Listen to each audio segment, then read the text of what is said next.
पसंद है कि उन्हें जब वो विष पी लिए थे तो उन्हें ठंडा की जरूरत थी, क्योंकि हलाहल विष बहुत ही उनको दर्द देने लगा।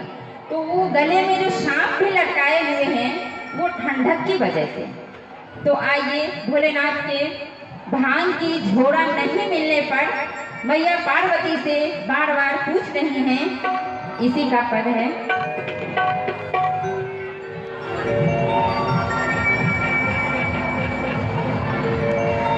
बाबा बाबा सब कहे, मैया कहे न कोई।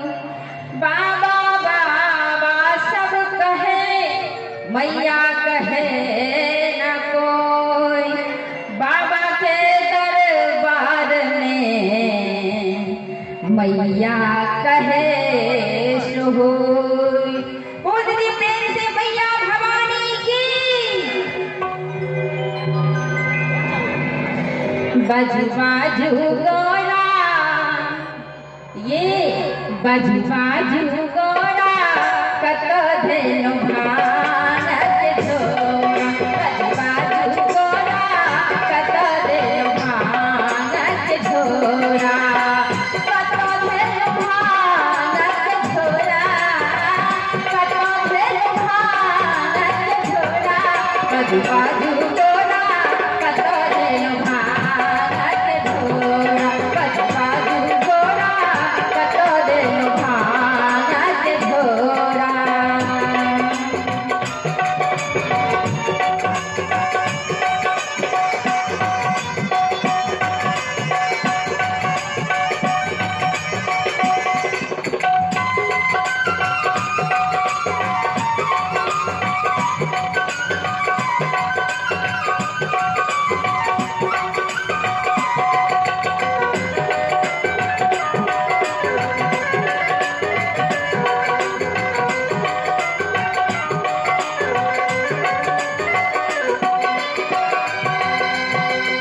बउआ के जीवन में भोलेनाथ की दया से भविष्य का इतना उज्जवल हो जाए, इतना उज्जवल हो जाए कि पूरा दुनिया में सूर्य समान प्रकाशित हो जाए।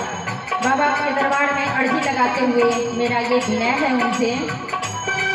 बजू बाजू गोरा कत धेनु भानत झोरा। बजू बाजू गोरा कत धेनु भानत झोरा।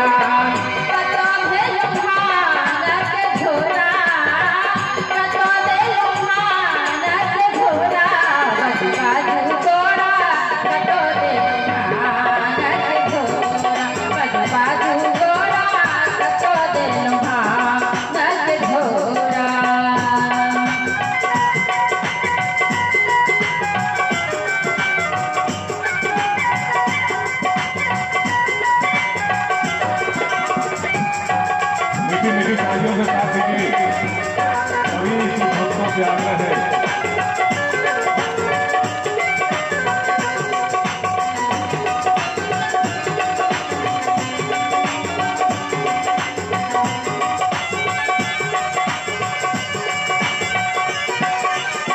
बाबा भोले कहते हैं, बाबा भोले कहते हैं, कतेक कहे कइयो ने सुने जी। कतेक कहे कइयो ने सुने जी। कतेक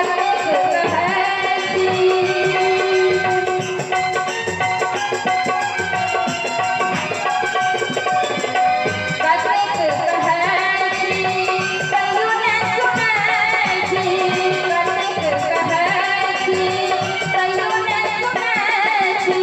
कहे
बाजू गोरा कतो दे भांग के झोरा बाजू गोरा कतो दे भांग के झोरा।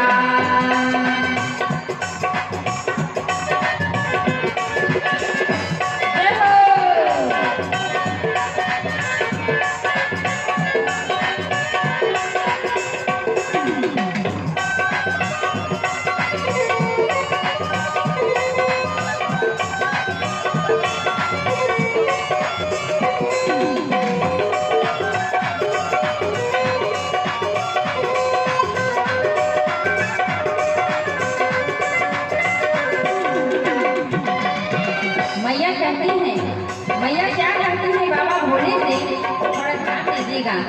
मैया कहती हैं, हाँ पुनः मधुर ईश्वर महादेव,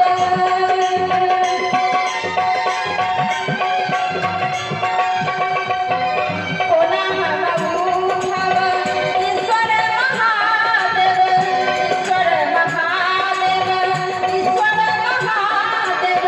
गणपति अछि मोर कोरा, गणपति अछि मोर कोरा, बाजू गोरा कतो दे भांग के झोरा, बाजू गोरा कतो दे भांग के झोरा।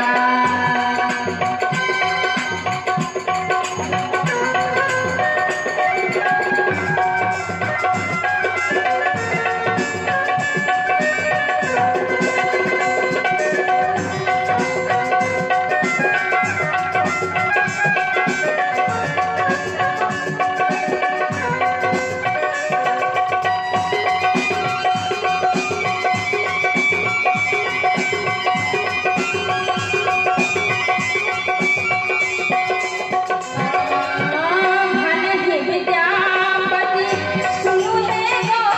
गोरा कतो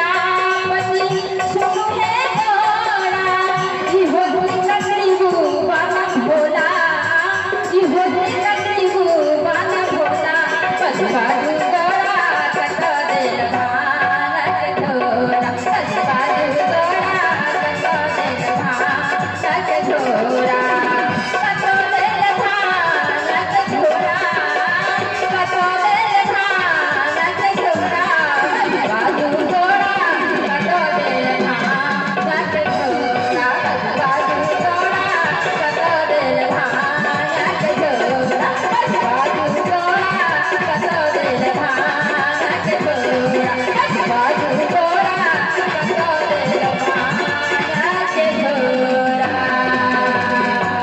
बोले गरीबनाथ भोलेनाथ की, सबके दानी शंकर भगवान की।